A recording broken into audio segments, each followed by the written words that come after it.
everybody to TarotArts. Today, we've got James and James. And we're really excited to have both of them here. James is a dear friend of ours, James Ferreira. He, I know he probably wouldn't say this, but he's a tarot historian. And he is a great tarot reader. We're very excited. He's usually in our shops on Thursdays. So if you're around, stop in and say hello. James is also an award-winning publicist who's worked on many movies and TV shows. And we're so excited that he is here and helps us out with TarotArts. And he's really helped arrange this event and done the work to get everything in motion to get this going. So thank you, James. Thank you.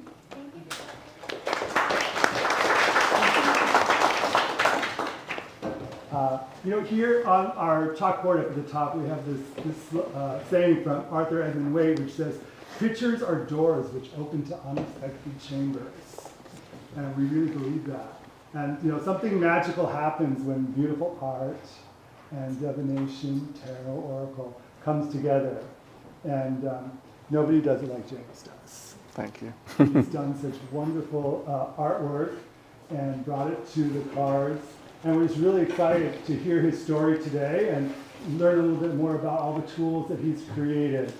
And we've worked with James's decks since we started TarotArts in 2018. And it's been a great journey. And we've loved watching James grow and create all these beautiful tools. And it's been wonderful.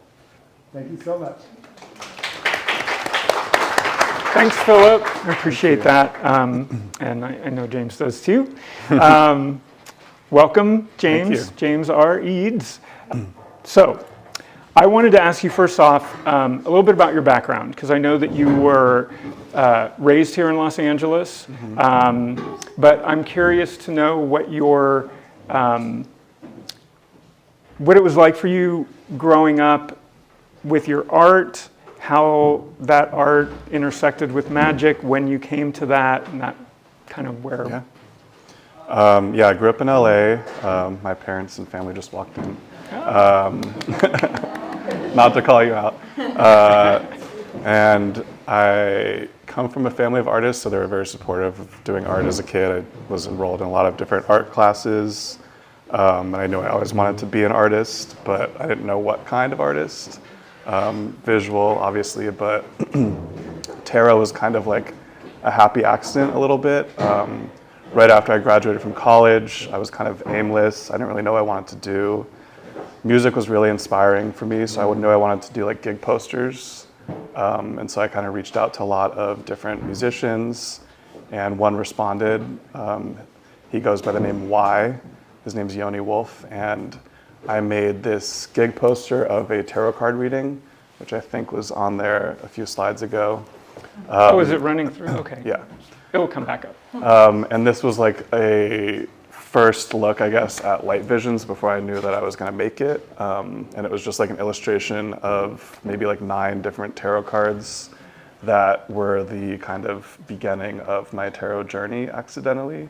And this was like right after I graduated, so I didn't really have much going on. And people were very responsive, and they were like, "You should make a tarot deck." And I was like, "Sure, why not?" Not knowing how long of a task that would be. And that's kind of what like led to Light Visions. And I had known about tarot before. I'd had a few decks like as a teenager, but that really like got my interest going. I like learning through making, and so with Light Visions, I kind of like became more involved in the tarot world, and that kind of led the way towards Prisma Visions, which is now the name of my brand and also like my most popular deck. And that's kind of how the journey started. I wanted to ask you about that because Light Visions, the beauty of Light Visions in its monochromatic palette, and not just black and white, although don't you have a new black and white Night version? Visions. Yeah. So, but the original one is the sort of plum and tan. Cream. Yeah. Cream. And it's really powerful and beautiful, and it matches the poster.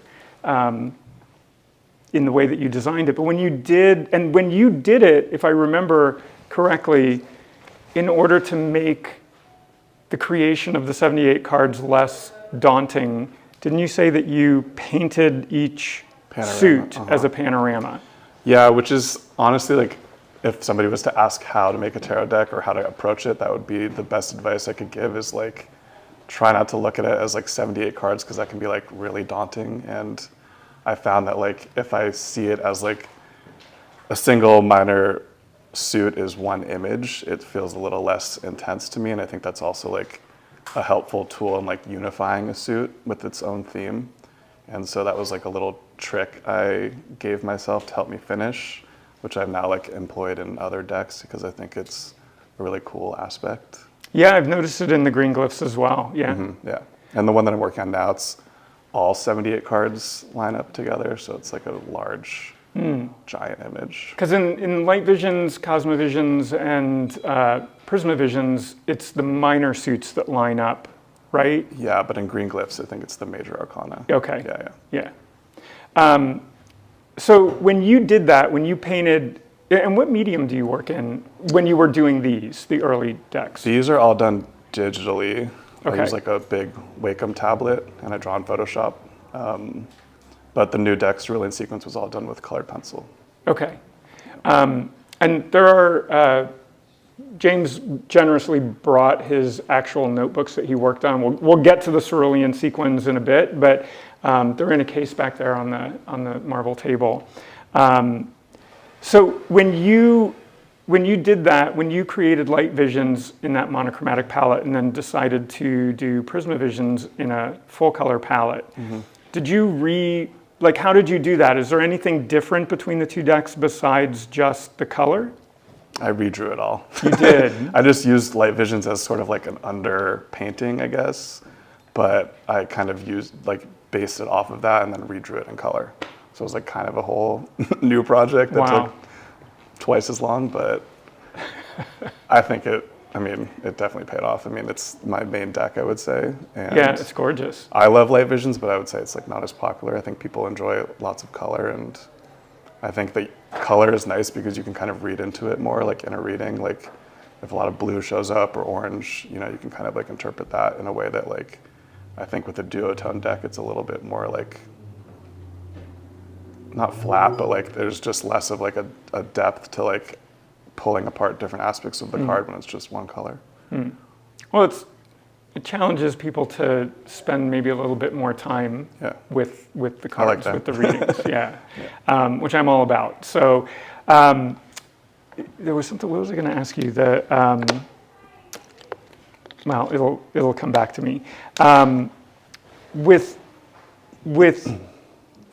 Prisma visions and doing it color, what inspired you to do it that way, to go into a color version of it rather than just creating a whole new deck?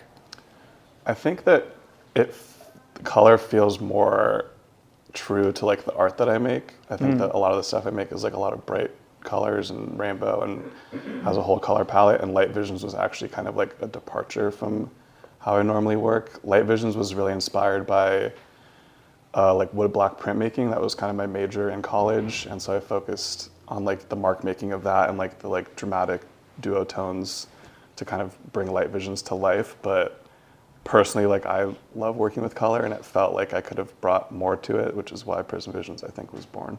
Cool. No, I love that. I mean, that's evident in a lot of the posters that you designed as well. Yeah. So the woodblock printing, do we maybe have something to look forward to in the future? I'm jumping ahead of myself, but woodblock could be kind of a fun that would medium. Be very cool. It's extremely time consuming. My senior thesis was a like 22-page giant woodblock book that has like a continuous panorama, which also inspired light visions. And that probably took me like a whole year, and I would call that maybe like 10 cards. So it would probably be like a 7-year project maybe, but that would be cool. Yeah. I would like that. Yeah. If I have time. You'll make the time. Yeah. So, I know what I wanted to ask you about. When you first created Light Visions as a tarot deck, bringing it off of the poster page, so to speak, and into a form that people can touch and hold, and expanding it into a full tarot deck. Your first edition was an edition of 500, Yeah. and you did handmade wooden boxes that were branded for each one and rubbed with linseed oil, I believe, and you said, I will never do that again. Yeah. Can you talk a little bit about that process, why, how it was and what it feels like to be where you are now versus where you were then? Yeah, I mean, it's pretty surreal, like looking back. I did a Kickstarter for that project. I think we made like 25,000. And I was able to print the edition here in LA, which was a huge mistake. It was like with a printing shop that never made a tarot deck before, and they're like, we could do it. And it was just like, I'd had to I think I put all the decks together myself. They were just like rubber banded, it was just like a mess. And so like all the Empress, all the... Yeah, they're like in stacks, and it was like... and then because I made it here, we didn't have like a booklet or a box or anything. And so I found these wooden boxes that we branded and assembled them, and we glued a little info card inside the box, and I signed each one and numbered it, and it was a huge process. It took a lot of time, but it was kind of how I jump started things, and this is before I knew how to manufacture tarot decks, and so it kind of started me on my journey, I would say. And I tried to keep printing here. I did open portals in the US, and that was also a nightmare. And so sadly, we outsource everything to China now. We don't have factories here to make tarot decks, really, which is a lesson I learned through making the first edition. Well, talk a little bit about open portals. So you did you did light visions, you did Prisma visions. Open portals was your third deck in 2017 or around 2017, and it looks deceptively like just a playing card deck, but it's so much more than that. And you have a whole system of play and divination in here. Can you talk a little bit about what inspired you to do this, and where does this fit in your feeling for the projects that you've done? Yeah. Open Portals was definitely a weird project. It is extremely complex. My brother and I kind of made a game to go with it that you can play. It's like a multiplayer card game. But I wanted to make a card deck, but I felt not that inspired by the format of a card deck, because usually it's just the core cards that are illustrated. And so I decided to illustrate every card, and we sort of made this universe that this character Kuzo exists in with these 12 different gods. And it became really complex and a strange project, but it was a good stepping stone for me, I think. And this is now influencing both Cerulean Sequence, because the character Kuzo shows up in that, but also my new project, which is a video game that I'm working on with my brother, and he's the main character. Yeah, hang on to that. We'll come to that. Yeah. But it was kind of similar to Light Visions, that it offered me a stepping stone to what it will be in the future. But making this in the US was also difficult. I had to use 3 different manufacturers for the box, the booklet, and the cards, and we had to assemble it, and it was just a lot. I love all of your work for different reasons. I feel like Open Portals is less recognized or underappreciated, and it's among my favorites. Really? Yeah, I really, I love the color palette. I love the fact that they're playing cards, but they're illustrated as well. It's not Lenormand, which we'll get to that too. But yeah, I really love this. Thank you. Really love this project. Yeah, I've got a soft spot for Open Portals too, but oh, good. Yeah. Well, you went from interestingly, with the playing cards, you went from this, and then the Lenormand was your next deck, right? Yeah. And that was the green Glyphs, which is a departure, major departure from the visions, the Prisma The aesthetic visions. of it, yeah. Yeah. Why Lenormand, and why the change in style, and what I think that inspired that? when I was making green Glyphs, it was kind of when I started opening up my divination journey into other things besides tarot, and I hadn't seen too many Lenormand decks that I'd connected with, and I was like, why not make my own? And I wanted to give myself the challenge of just using like 6 colors, so sort of going back towards light visions, but giving it a little more color, and sort of giving it this like 60s, 70s vibe of like, I want it to feel a little timeless. And when I was learning about Lenormand, I really enjoyed the grand tableau aspect of it, where you use all 36 cards in a reading, which is not something I'd seen in tarot before. And I just found those readings really like powerful, and like there was a lot of depth to them that I didn't really get from tarot, and that kind of like struck me as a new potential journey to explore. And like I think that's what kind of led me down the path of like runes and geomancy and all that stuff. Yeah, and I think I don't remember what it was, but there was a video I think I saw online that you had posted that talks a little bit about the is it the holograms on here that connect to the deck? Cards. The cards. So these are all like glyphs that I created, that, and then the ones that show up in holographic are the ones that show up in the deck. So like each of the 4 boxes have different holographic glyphs that you see in the deck. So I kind of wanted to make like this world of, which I guess is also sort of like an inspiration for Cerulean sequence, is this like world of glyphs that like look recognizable and like you can kind of decipher them, but they also seem a little like otherworldly. And yeah, I wanted the glyphs to also like show up on the cards as like a second way to like kind of read and understand and you them. said to me that before that you really enjoy the process of designing packaging as well. And as you were speaking about the glyphs on here, I'm looking at them and I'm thinking, wait, these are all the colors that you employ in the deck as well, on the box, and obviously that's a design choice. And this comes in a box set as well, with a really nice book. A little Bible. Little Bible, yes, a little puffy Bible. Yeah. And the box itself, when you take everything out of it, is a tableau, and it has a card holder in it, and it's really, I mean, it's obviously not something that someone just threw together.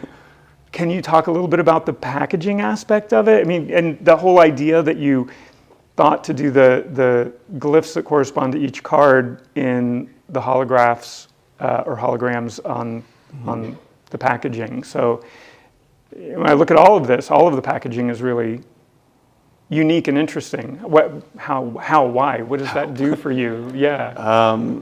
What part of that brain does that we're really stimulate? like drawn towards packaging design, right? Like we'll see something in a store and we'll grab it because we are drawn towards the illustration or the vibe of it. And I think that packaging design is really powerful and can become really like repetitive and like we're kind of like oversaturated with tons of packaging design. And so like with Green Glyphs, I wanted it to be simple and like striking and have these like little like glimmers of holographic when you like see it. And I think with the box, like the large box set, I originally didn't have like an illustration in the inside. It was just like a blank, and I was like, how can I make this a little more inspired? And the card holder idea came towards the end, I would say. Like I wanted there to be a card holder in the Kickstarter, which people were suggesting maybe like a wood one, but I wanted to kind of like be included in the whole box set, and you didn't have to like buy an extra thing.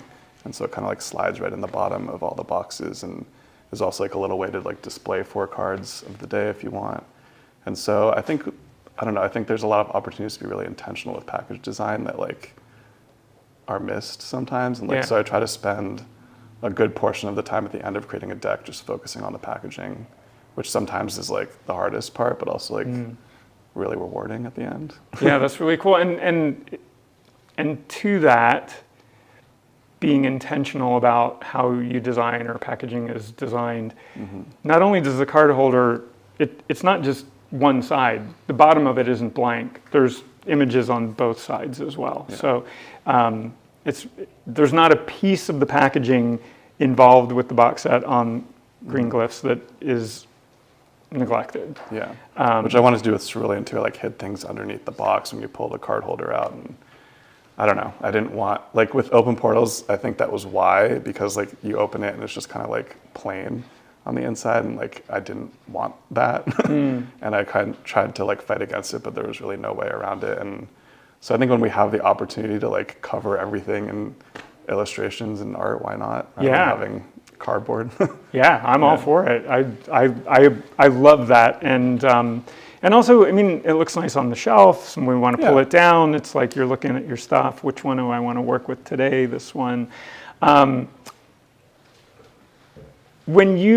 So green glyphs didn't happen all at once. It's not like you sat down and said, I'm going to work on these 4 forms of divination in this style. You did the Lenormand, and then you created Cosma Visions. Yes.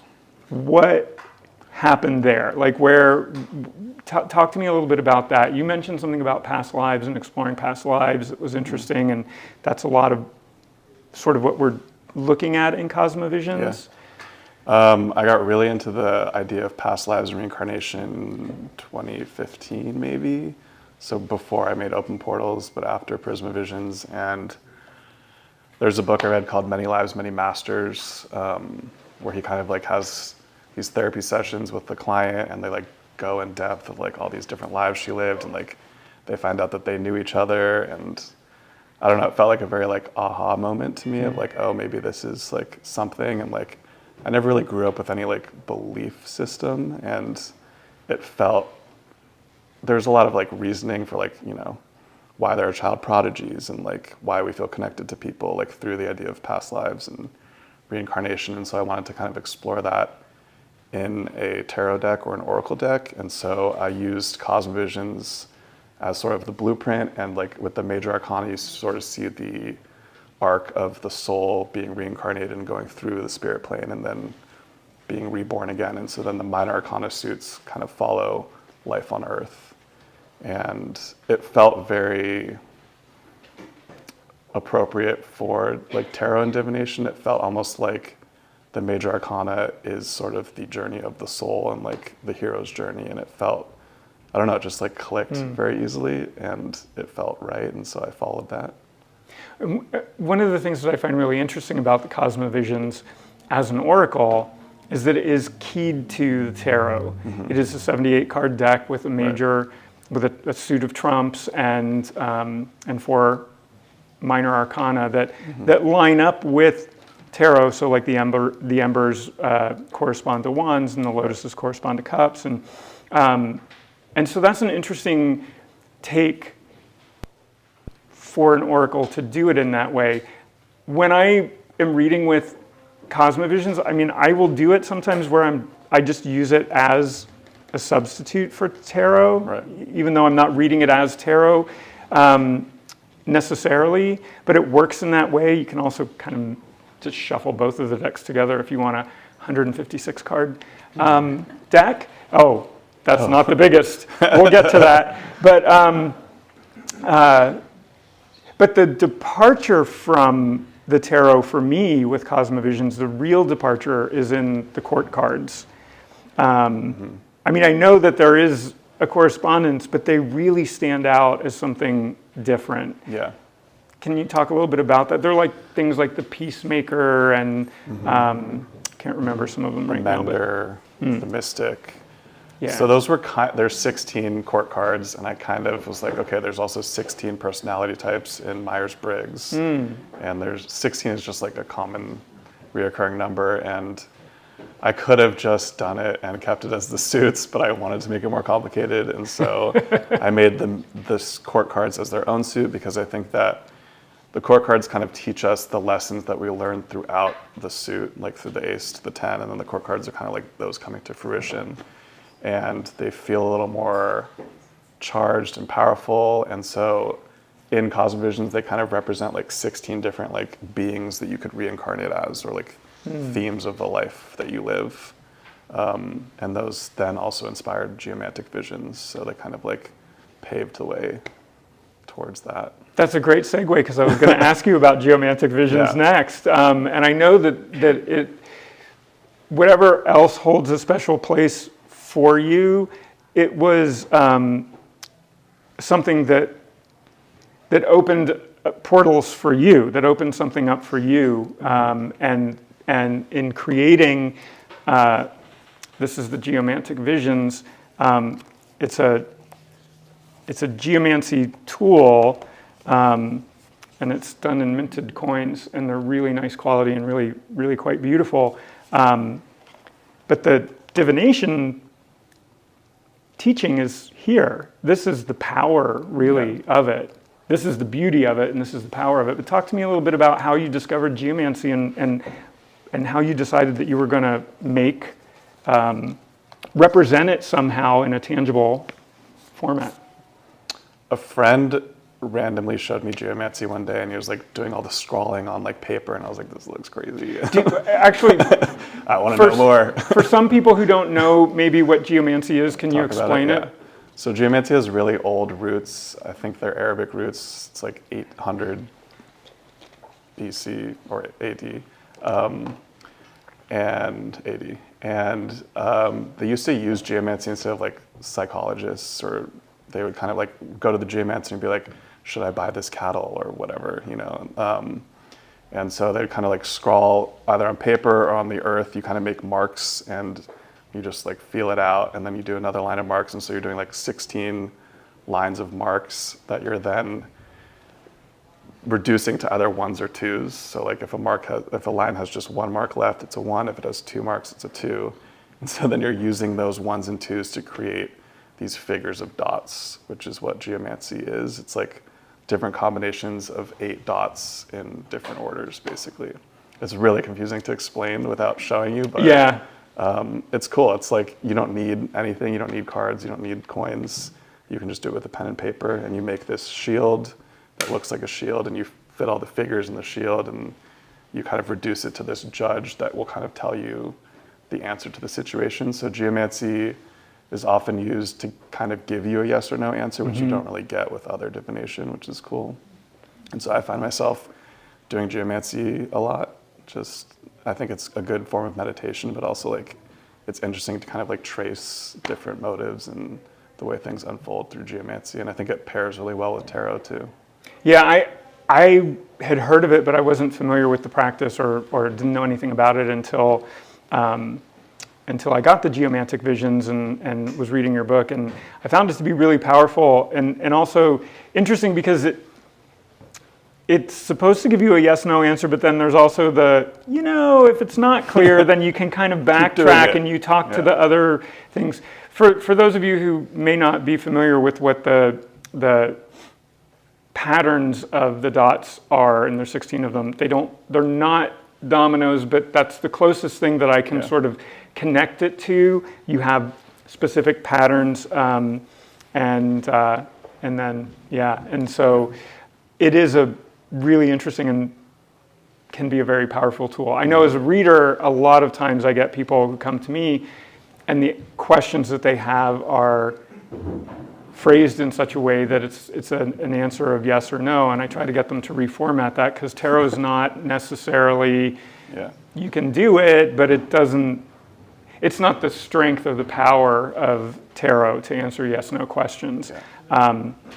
So I think that's really interesting, and how and why. I know we talked a little bit about this, but how and why coins? How does this work? Why did you choose to represent it in this way? A couple reasons. I made a collector's coin for the Cosma Visions Kickstarter, which I thought looked really cool, and I wanted to do more 3D-ish metal work that wasn't necessarily cards. I think also 16 cards felt a little weak for a deck. It wasn't like concrete enough to me. And I also like that the coins are kind of like metal made from earth, which kind of like links back to the whole like earth aspect. Geomancy translates to earth magic. And Geomantic Visions was a very last minute, like part of the Cosma Visions Kickstarter, had this idea, threw it together, and it kind of actually turned out cool. It turned out very cool. And it became its own like little project, but yeah, that wouldn't have been possible without that Kickstarter for sure. So And so when you were doing this, well, actually, I want to ask you or mention, I think it's interesting, Prisma Visions is in its 7th printing now, is that correct? Yeah. And with each printing of Cosma Visions and Prisma Visions, you have a different sort of happy squirrel Yeah. version, your version of a happy squirrel card that changes from each edition. Is that right? Yep. Yeah. I like to do those, kind of like marks it in time and gives like a little extra aspect and collector's vibe to a deck that, you know, some, like the first Prism Visions was strawberries, which people like always want the strawberries card. They're always emailing us for strawberries, which is funny. And so, And that comes from one of the songs from... yeah, it's on that poster. Yeah. That's why it exists, is because of, there's a song called Strawberries. But so we made passes of present cards, which is like a set of foil, the 7 cards that come from the first 7 editions that people can like add into their decks now. But it's just like a nice little extra like moment that, you know, someone could be like, I have the 2nd edition that has, you know, the gift card that, you know, it's a cool little extra. Yeah. I don't see happy squirrels that much in decks, I feel like. I don't like squirrels, so Yeah. sorry. I'm probably going to get that on the internet, but... I heard it was named that from a Simpsons episode. Is that true? Have you heard that? No, I don't know. Yeah. I think there's a tarot deck in a Simpsons episode I that had think a happy squirrel you might be card. right. Yeah.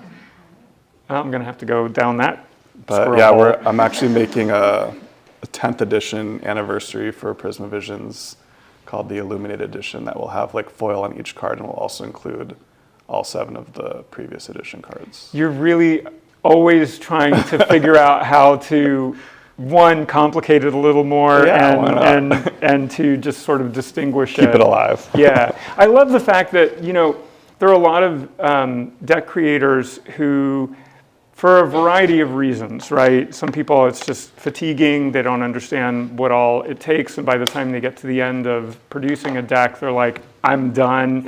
Yeah. Or they just get bored with producing the same thing and they never want to go back and do another edition. And I always find that really sad. It also drives the price up ridiculously in the secondary market for decks. And so I love that your decks are accessible, that they're not out of print, that you can find them, but you find ways of making each edition distinguished. And you know, maybe that does make the 1st edition or the 3rd edition a little pricier in the secondary market, but it doesn't mean that you can't get it if you want a deck at a reasonable price.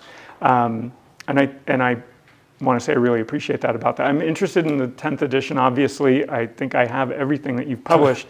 But it kind of like, I'm going to jump ahead a little bit. Sure. We'll come back to the rest of Green Glyphs, but since we're talking about Prisma Visions and Cosma Visions, do you want to talk about how you decided to complicate your life with Mirror Visions? Yeah, why not? Mirror Visions was kind of born from, I used to do these collaborations with this guy called Chris McDaniels, and we would do these like, I would do an illustration, he would make them kind of breathe and move around, and I spent years trying to like find ways to make them tangible and like put them in people's hands and not just like look at them through social media because they looked so much cooler like, you know, holding it. And lenticular printing is something I tried doing, but I did it with like 8 frames and it looked kind of like muddy. And then I had this idea of like, okay, I've made these 2 tarot decks, Oracle deck and tarot deck, and they are mirrors to each other, so why not try to combine those? I made some like copies at Walgreens, looked horrible, and I just like needed to see it like the next day. And I was like, all right, I'll make a sample and try that out. And we made the first sample of Mirror Visions, and the cards were like really thick and like, you know, you felt like the lenses, and I was almost going to give it up, and I was like, let's keep trying. And like we kind of like changed the amount of lenses per inch and the thickness of the cards, and so they kind of like have this like perfect like shift between them. And there's also like a cool like 3rd image that shows up when they're in between that you can read too. And so this was sort of like the culmination, I guess, of Prisma Visions and Cosma Visions finally coming together in a way, because they felt like they needed to have like some joint situation, I guess, and Mirror Visions was born from that. I think it's amazing, and I think it's an incredible idea, and the execution is phenomenal. one of the things I've noticed since you published Mirror Visions and the success of Mirror Visions is I'm beginning to see on Kickstarter a lot more lenticular styled decks. Yeah, yeah. People are trying it now. How do they look? Yeah, you're inspiring. Yeah. So let's circle back then, because Mirror Visions came after you finished the green glyphs. Yeah. The other decks in the green glyphs. So you started with Lenormand, and then you created the tarot, the oracle, and runes. Did you do all three of those at the same time? How did that work for you? I get why you did the tarot and the oracle, why runes. Can you talk a little bit about the rest of green glyphs and how it came together as a whole? Yeah. I think that runes came first after Lenormand. I wanted to learn runes, and I felt very disconnected And from... it comes with some really nice Why not? Right? rune dice. They look like they're copper. They're not copper, though, right? I think they're zinc alloy coated with bronze. Yeah, and they have a really nice heft to them. It's really, really a nice addition. Sorry to interrupt you. That's okay. I wanted to make a rune deck because I didn't understand runes that much, and I learned through making, and so I felt like green glyphs was a really good mold to form this on, with the like inset images on the top that kind of matched the Piquet playing cards on Lenormand, and also the like abbreviated color spectrum I think helps with runes. And so I liked the rune deck also because it was only 24 cards to begin with instead of 78, even though it grew to 33. I was going to say, it's a little more than that. Yeah. And so I think I made the rune deck, and then I was like, why not make a tarot deck matching it? And then I was like, it feels like there could be also an oracle deck because it could be a full divination journey. And so my idea then was kind of to create this like mega deck of 200 cards that you could shuffle together and not easily see which deck you were pulling out of, and kind of have this like massive divination experience. You gasped when I said 156, but you didn't do anything when you said 200. 200. They're used to it now. Combining all four of the green glyphs together. Even the edging, everything works together. The size, the edges, it's all integrated. Mm-hmm. Cohesive. Yeah. Yeah, it felt like sort of my like divination journey celebration, I guess. I don't know. Like, I thought it would kind of be like the end cap to like the tarot journey I was on, but it just keeps going. I want to call out something that you said about the deck and or these decks. You said that the green glyphs, because I wanted to know, like, why is it so different? And I love the color palette, and I love the bold illustrative style of them. And you said green glyphs doesn't scream or take you to dark places. It is welcoming and familiar, and your intent with everything that you're doing in this world. But I think it came out in discussing this was, making the world better for the collective as a whole, as what drives you in the work that you do here. You want me to comment on that? I don't know. You don't have to. I can move on to another question. No, yeah. Yeah, I mean, I think that like tarot and divination in general can be very like mind-opening and meditative, and I think that it has a weird rep of being fortune-telling and telling you what's going to happen in the future and wanting answers now. And I think that tarot is like a really good tool for your subconscious and like understanding like your previous patterns and like how to approach them in the future. And I think with green glyphs, I wanted like a palette cleanser from Cosma Visions, which felt very like intense and soul driven, and like there's a lot of like not necessarily dark imagery, but it's like a little more like somber in a way. And green glyphs, I wanted to kind of be like a little more uplifting and refreshing, and something light you could just pull like randomly. Like the oracle deck, I think, is a very like light and joyous experience versus like other darker Because some of aspects. some of the symbols that you have, if you want to talk a little bit about some of the symbols in the oracle, one of them is like yesterday's coffee, or this. It's like the rings of the coffee cup, and I want it to be a little more like playful. And yesterday's coffee is sort of about like something you just left on the shelf or you recently forgot, or it's getting a little stale and you need to pay attention to it. Throw it away or do something with it. Drink it, if you dare. And yeah, the Oracle deck was like a lot of fun for me because that was the first Oracle I made that didn't have the structure of a tarot deck or a playing card deck, and it could just be whatever I wanted, which was both overwhelming but also like refreshing. And so I kind of just did things that I wanted to do. And I love those unexpected images and correspondences with the cards. It's not, it is more playful. It doesn't have that,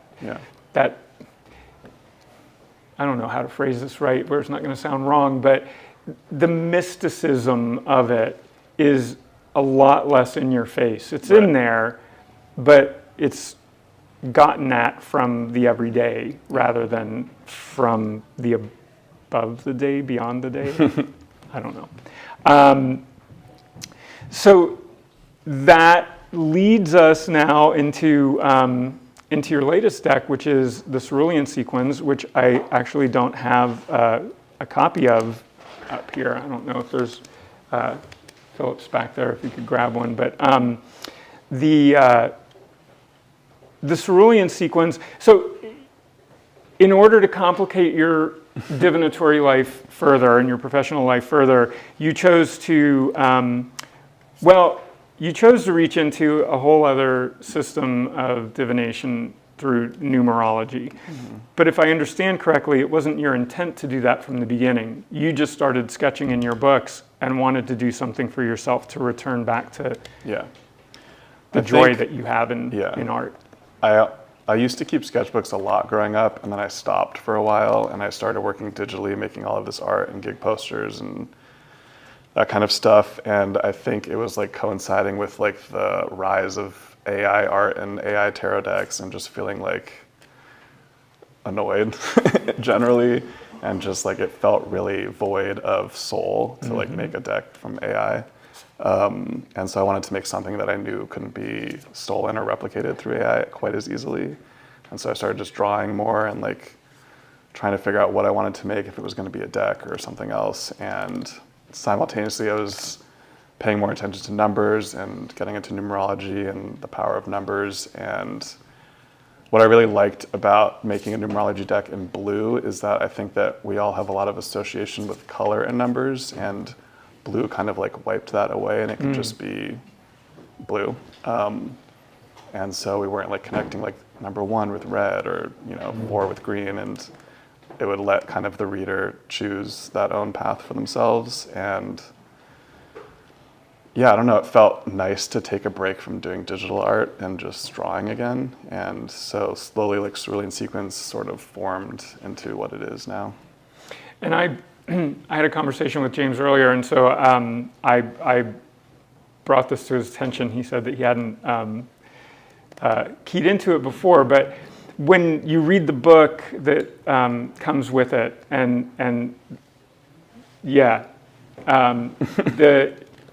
the book that comes with it is designed, so this is more of the design aspect that we're talking about here. So the book that comes with it is a replica of your sketchbooks that you used, and both on the outside in the book itself, but also in the way that you have replicated the card imagery in there and integrated the information into a sketchbook format, which I think is really interesting.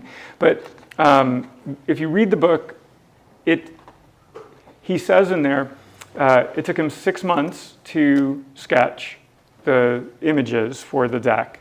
So if you connect that to the tarot, then we're at the Lovers, right? So the love that he has for the sketching is there in those 6 months.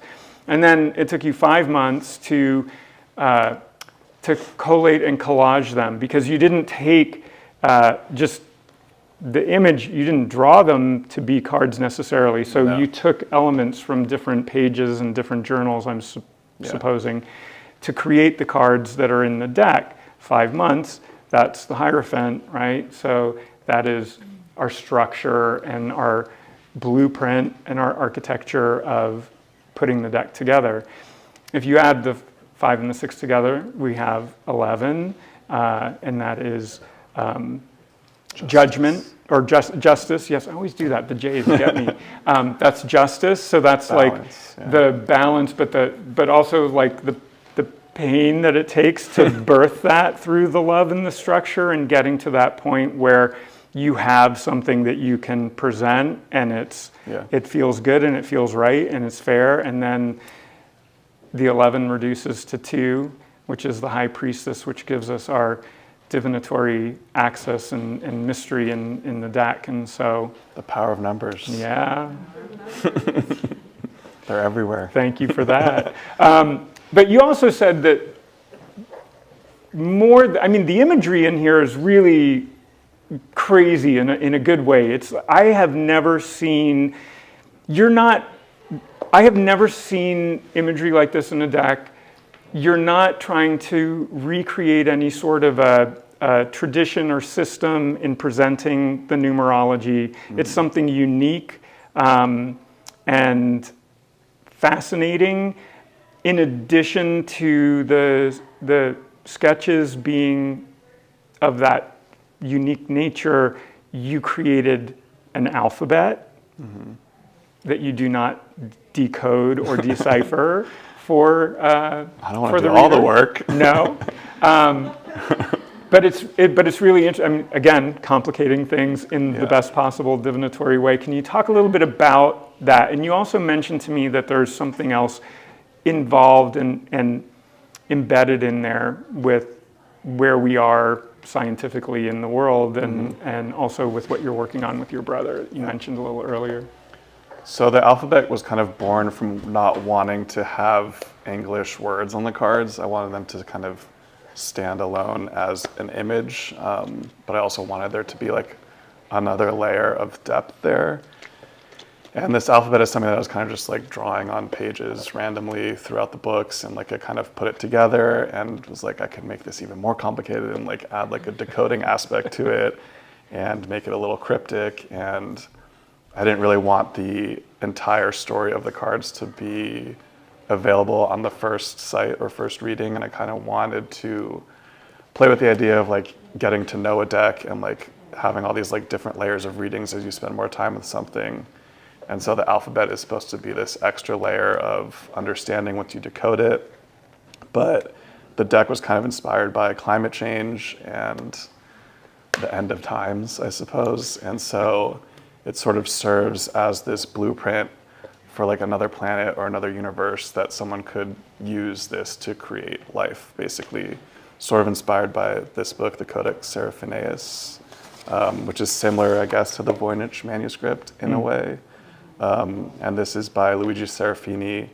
He made this, I think, in like the 80s, maybe. Yeah, this is the Voynich is old, but this is a contemporary codex. Which has this like also this alphabet that apparently no one's been able to figure out, maybe. But it kind of goes through like the life cycle of like atoms to like creating a whole planet, and it was sort of inspired by that. And yeah, the deck also is sort of like the blueprint to this video game that I've been working on with my brother about this character Kuzo, who like finds himself in this strange world and that has kind of like fallen apart through like disasters, and you're kind of pulling it back together through like planting new life. I love that. And you said Kuzo, was it Open Portals that he showed That's up in? That's where he first? was born. Yeah. That's cool. Yeah. So did your brother, did you guys conceive of that together? Did your brother come to you with that idea? Or? Yeah. No, the idea of the video game. Yeah, that was done together. Yeah. He's in the back over there. Oh. Yeah, he's doing all the like programming and coding and level design, and I'm doing all the illustration and art. Oh, very cool. Yeah. So one other thing, and I want to wrap this up so we have some time for questions from everybody or anybody. But I wanted to just do something kind of fun and put you on the spot. And I'm sorry, you can just tell me to that you don't want to do it. I want to keep my language clean here. So you know what I was going to say. I want to know from you, like, among all of the decks that you have created, are there any favorite cards that you have that you've created? I mean, for me, picking a favorite is never, like, they don't exist because there's too many of them, but maybe a few of the top ones that you pop into your head. Yeah. I really like the tower in Prisma Visions, partially because of what you talked about. I actually really liked what you said the other day. How the tower is kind of about like your foundation, and in a lot of tower cards, like you see the tower crumbling, but the foundation is still there. And with the tower card in Prisma Visions, it's like leaning on this cliff that looks like the whole cliff is about to like fall off into the ocean. I also really like, several of the Mirror Visions cards I think look cool, like when they come together, like the Swan and the High Priestess. There's just like certain lines that like fit perfectly accidentally. In Geomancy, if we want to go there, I really like what coin is that? Puella, maybe? I think that the way that, yeah, I'm like forgetting my own work. I don't know, Alvis, this guy. Yeah, you probably can't see that, but there's like a little man standing in like ankle deep water, holding like a staff with the sun. And this is also a Cosma Visions card that I really like. It's like a blue And what's the name figure. of it? This is the Peacemaker. Oh, the Peacemaker, yeah. It's really amazing. You can pass it around if you like. As far as Cerulean sequence, one of my favorite cards is the 3 that has like the spectacles on it.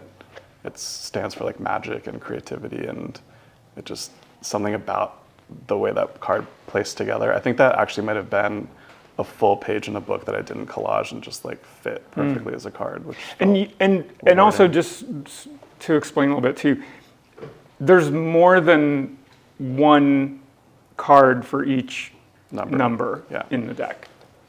Yeah, doing a 10 card deck would Well, if you didn't want to do a 16 card deck, yeah. And so each number repeats 6 times, so there's 60 cards. And so you'll see number 0 6 times all the way through number 9. Yeah. Yeah. Okay, and then how about, we talk a little bit about, like, I know Open Portals has a special place in your heart. Do you have a favorite among your decks? A favorite child? Yeah. Yeah. I would say Cosma Visions. Okay. Yeah. I don't know. That one just felt really good to make, and I'm still really proud of it. Not that I'm not proud of the other ones, but something about it feels very like, I think it was a really important like step in my journey, that deck, and it just has a soft spot in my heart, I guess. But it's hard to pick. Sure. I like Cerulean a lot because it's the last thing I made, and Right. also like it feels very like me and different from other decks, and I like Prisma because it's why I am who I am, so it's tough to pick. My last question for you is, I know you're working on the video game. Is there anything else that we can, that you're actively working on that you can talk about that we can look forward to, or are there other areas that you want to explore in some tangible form of creation, like astrology or sigils or I Ching, scrying, dowsing, tasseography? Yes, I have a list written down here.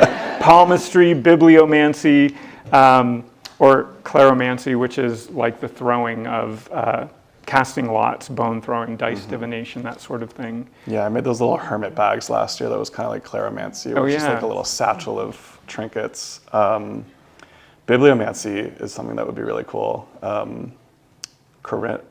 What's her name? Corinna?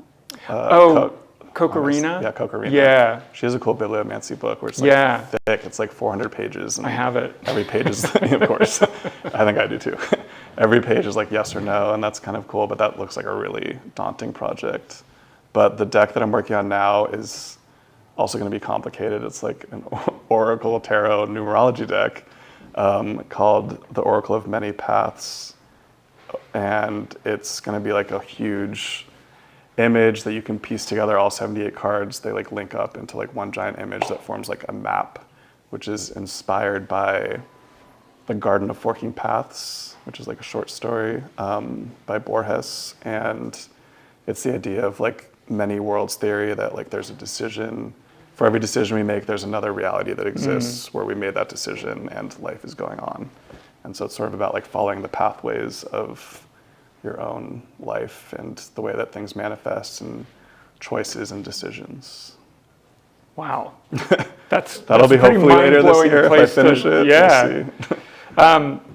Well, thank you so much. And I want to ask, I want to open it up. If anybody has any questions, please. Yeah, Drew.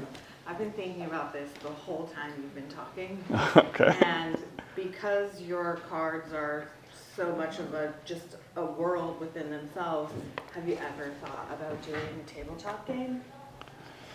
Yeah, I mean, that would be really cool. Because I feel like if that's anything. Yeah, I mean, the board game world is a huge place for sure.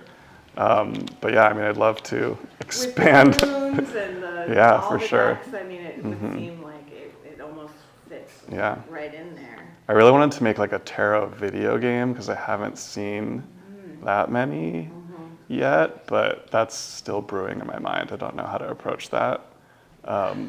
But a tabletop game would be very cool, maybe.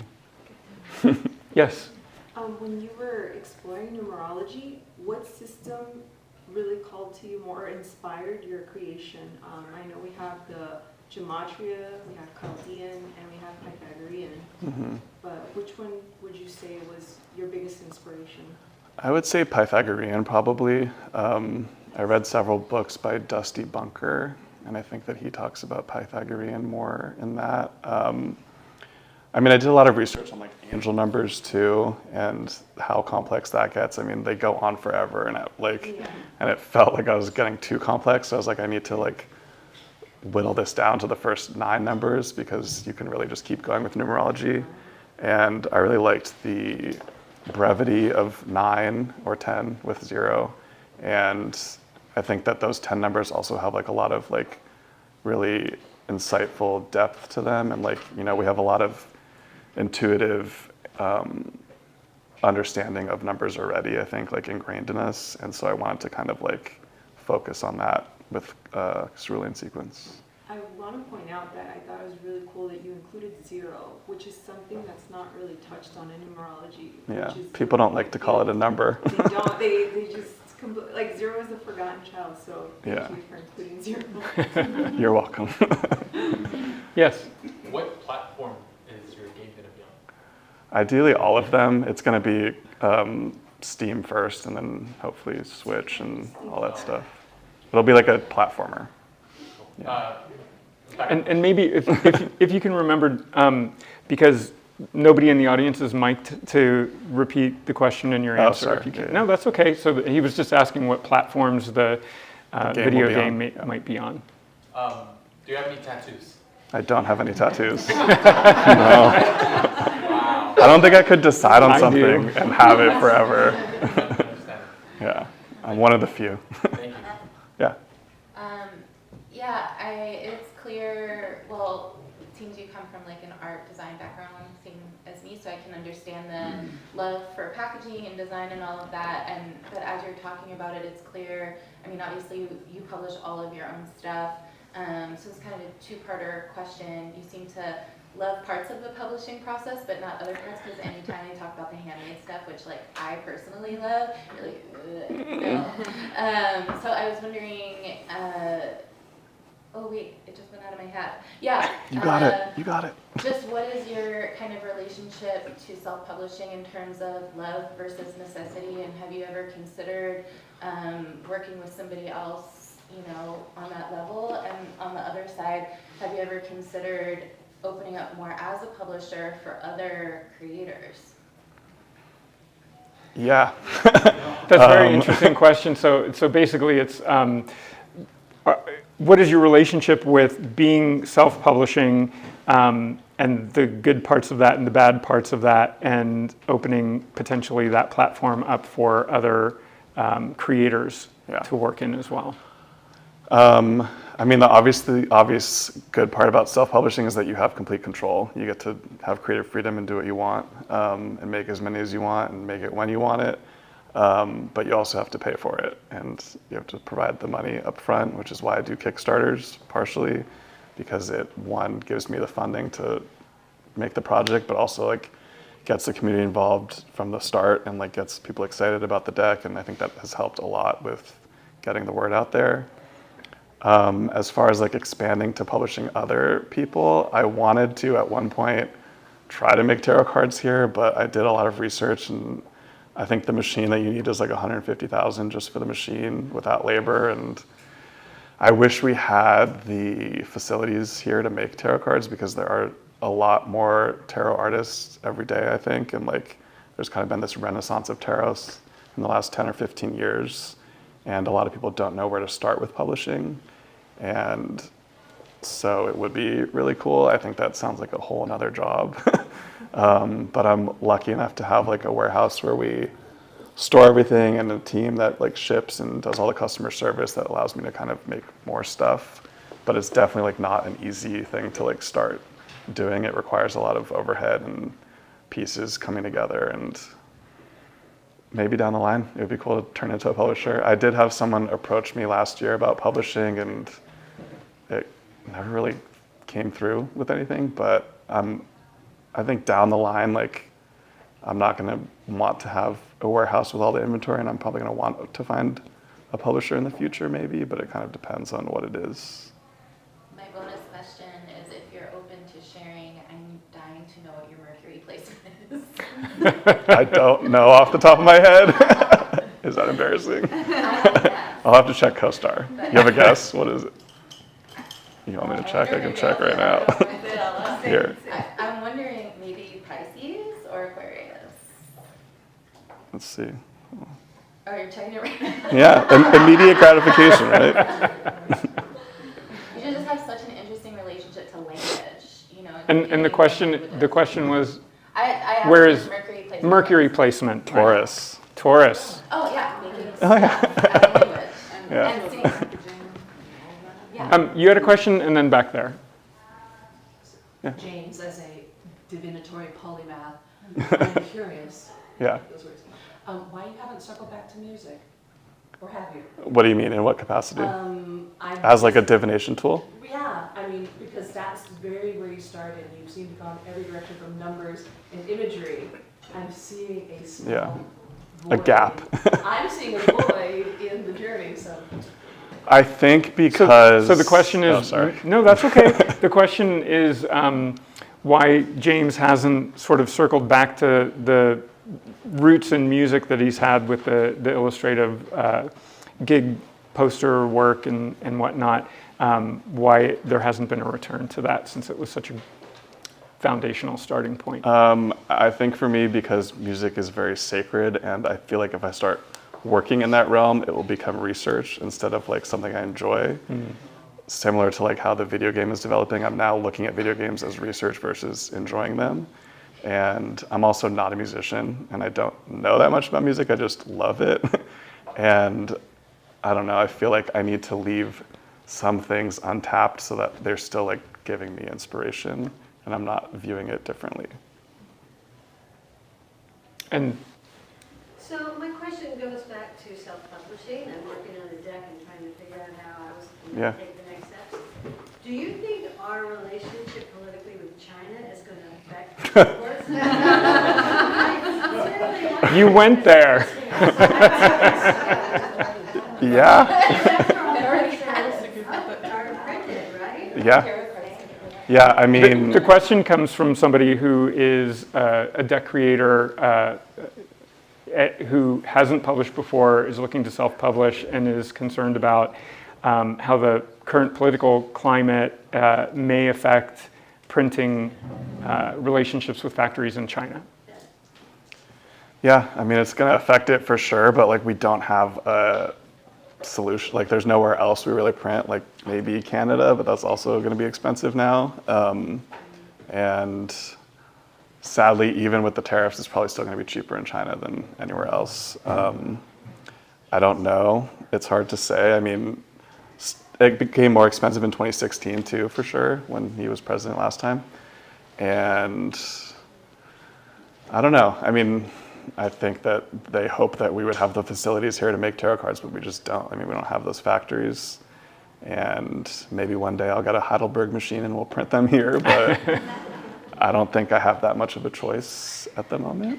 I mean, I think that you just, if you are a creator who's motivated and passionate, and regardless of what the political climate is and the economy and how it affects those industries and our relationships with those industries' ability to, the only way it's really going to affect it is cost, right? Yeah. So if the demand is still out there for decks and the decks are speaking to an audience, people will pay for it. And it's unfortunate, but I think if anything, it's going to make it harder for like independent artists to make smaller editions because it's going to become more expensive. But at the same time, unless they stop, like they're like, we can't import anything from China, like people are going to keep doing it, I think. And this isn't an endorsement because I don't have enough information. I mean, I haven't worked with her work enough, but I do know that Benabel Wen, if you guys are familiar with her, she has a really extensive website of tools and information. A lot of it is free, but she does have printing. She has collated a worldwide spreadsheet of printers and decks that have been printed with those printers and the costs of them at the time that she created the spreadsheet. That, I believe, is under one of her paywalls, but it's very inexpensive, and it might be something worth exploring. I heard a rumor at one point that it was on one of the news channels that they were going to be sort of boycotting shipping from China at some point, which I thought would devastate our story. I mean, I wouldn't be surprised if that happened. Yeah, I don't want to perpetuate anything that's unfounded at this time, though. I also think like if you want to do it, there's a way. Like if there's a will, there's a way. Like we'll still keep making art and making things, even if like stuff falls apart. Right. Yeah. True. I mean, yeah. Is there anybody else that? Yes. Yeah, I have a question about your studio space. How do you choose to surround you? Like, what kind of art is on your wall? Do you create art that you hang? What kind of environment is important to you when you're creating? So my work studio is like a large warehouse that has a lot of inventory and boxes and isn't like an inspiring space, I would say. I honestly make a lot of my art at home at my home studio, which has like other artist stuff on the wall and is more of a like Zen retreat than the warehouse downtown. But who do you have hanging on your walls at your home studio space? I have this artist El Curiot. I think he's a Mexico City-based artist. He made a lot of these like cool, like strange ethereal god pieces. This artist Daniel Danger did a lot of cool like gig posters that I had from back in the day. Other like illustrators and more like lowbrow artists, I would say. Cool. Yeah. Anybody else? Yes. I have a couple of much more simple questions, I think. Simple's good. I follow a group on Facebook, and we have a game called Guess the Card, and it so happened that your son from the Prisma Fusion came out this week. Huh. And so some of the people were wondering, why is it melting sunflowers, or why is it melting flowers? So I have an answer to that one. Okay. She was asking why the sun card in Prism Visions is depicted the way it is. I think that card to me, sun is sort of about like joy and this like overwhelming like feeling of being alive. And I create a lot of these pieces of flowers, different like still lifes and stuff like that. And the sun card for me is sort of this like hot day in summer where like you're having this like moment where everything's coming together and it's melting and it's intense and it's like full of life. In the valley. Yeah, try to avoid the valley in the summer.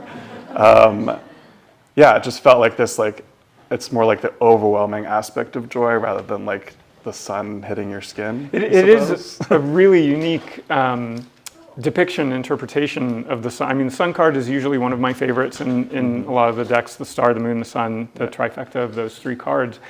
In your deck, it's for anybody who may be watching this too, or anyone here who hasn't seen it yet, you can take a look at it. It's this outpouring of color, and it has a very Dali-esque feel to it with the way that the color is coming and melting and flowing out the bottom of the card, and it really is keyed to that sort of joy that you're talking about, that color can incite in us. Yeah.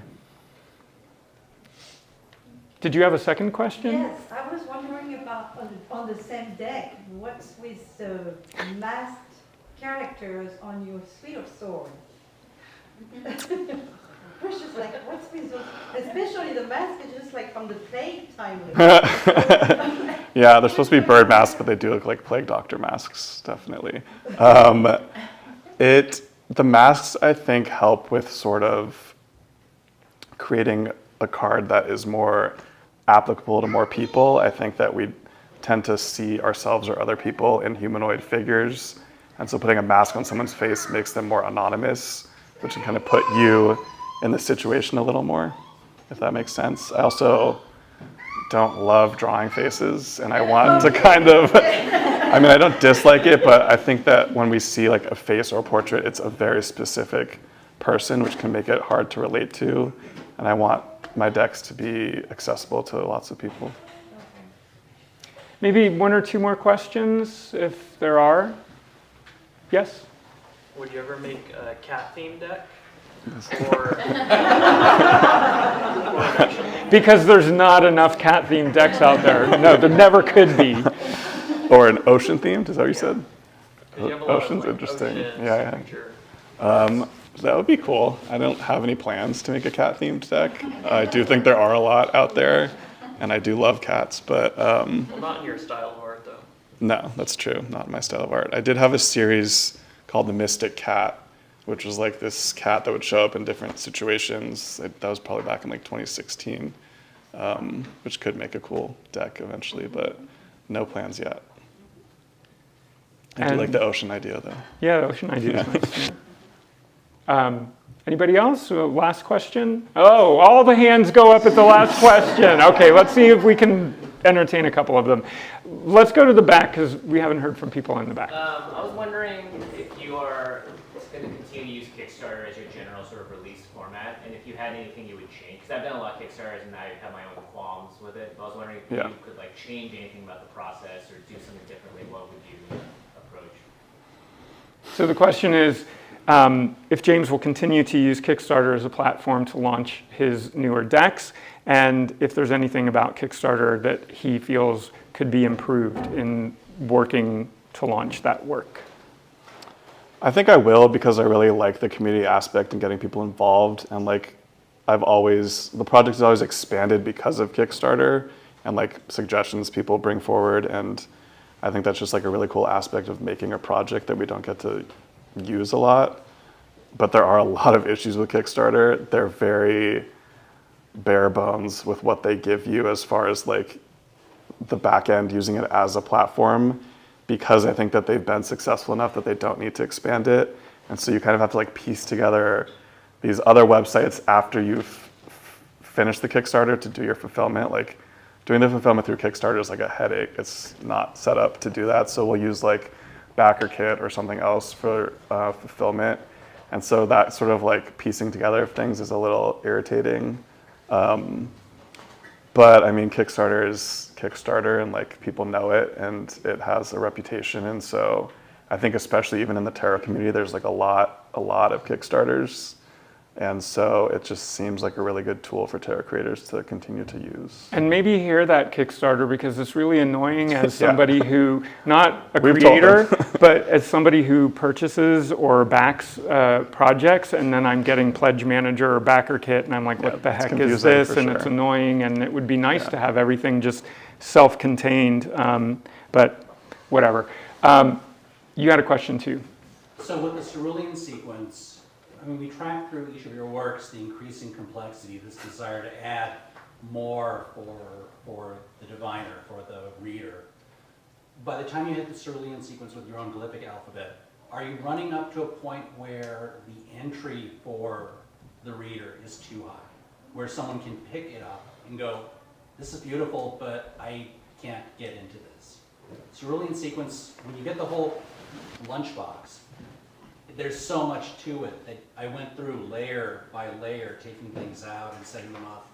And then, you gotta have desk space, so you pack it back up. Right. And it's kind of been sitting there since then. Because you approach it and you go, well, this is a lot. I'll just go to this deck. Yeah. I would say, yeah. I mean, it's definitely not like a beginner-friendly deck. I think that it will find its people, and some people will be like, no, it's too much. But I think like as a tarot creator, like I also need that extra layer of complexity now, because just making a standard tarot deck feels too repetitive to me. Like I don't know how many more magician cards I can make before it just feels like I'm doing it to make a new tarot deck. And with this new deck I'm working on, it's also complex, but it's more rooted in tarot, and so I'm hoping it'll be a little more beginner friendly or easier to get into. But yeah, I mean, I think it's also important to like make what inspires you in the moment and not try to like conform to like a system just because it exists. But that's something I kind of knew. Like Cerulean was probably the riskier deck that I've made, and its success has allowed me to take other risks, like this video game and this upcoming deck. And I'm not saying that I won't make just a traditional tarot deck ever again, but I think it's kind of what's like fueling me now, is sort of the complexity of systems of divination. And the question was like how the complexity that James builds into his work as it evolves can be more difficult for a reader to access. And one of the things I might suggest to you too is, I kind of had the same feeling. I was like blown away by the incredible work and really drawn to the imagery, and I too had to sort of like set it down for a little while, but I never intended to set it down and walk away from it. It was setting it down to let it gestate a little bit. And I think spending time with the book is really helpful. There's a whole system. If you work in any form of divination and you don't understand or feel comfortable working with timing in your readings, there's a specific system for working with these cards to work timing into the questions. Timing being like, when is this going to happen? When am I going to get a job? When am I going to fall in love? The questions that as readers we get all the time, and it's not really what a lot of the other divination systems are built to do. So that's one aspect that you can work with it, and I think that's one of the exciting things about the deck, is sort of finding into it. Yeah. It's also one of the ways of, one of the reasons I think that people find it difficult to work with playing cards as a divinatory tool, or to work with the Marseille Tarot as a divinatory tool, because they don't have illustrated pip cards.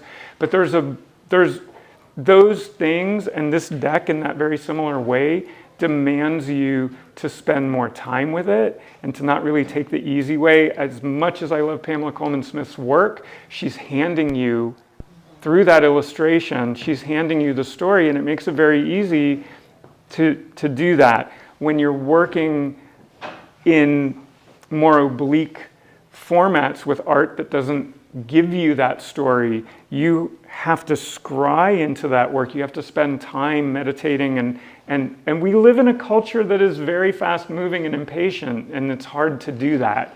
But I think that this deck really asks you to, kind of stop and pay attention to something that we don't normally do. We normally just maybe walk by. Yeah.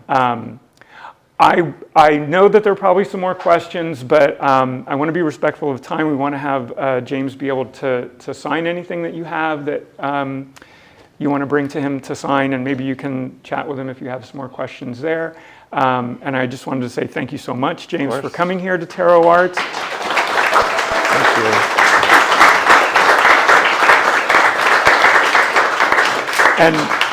And thank you for sharing all of this with us, and thank you to Philip Gibson and William Toro, for the owners of TarotArts.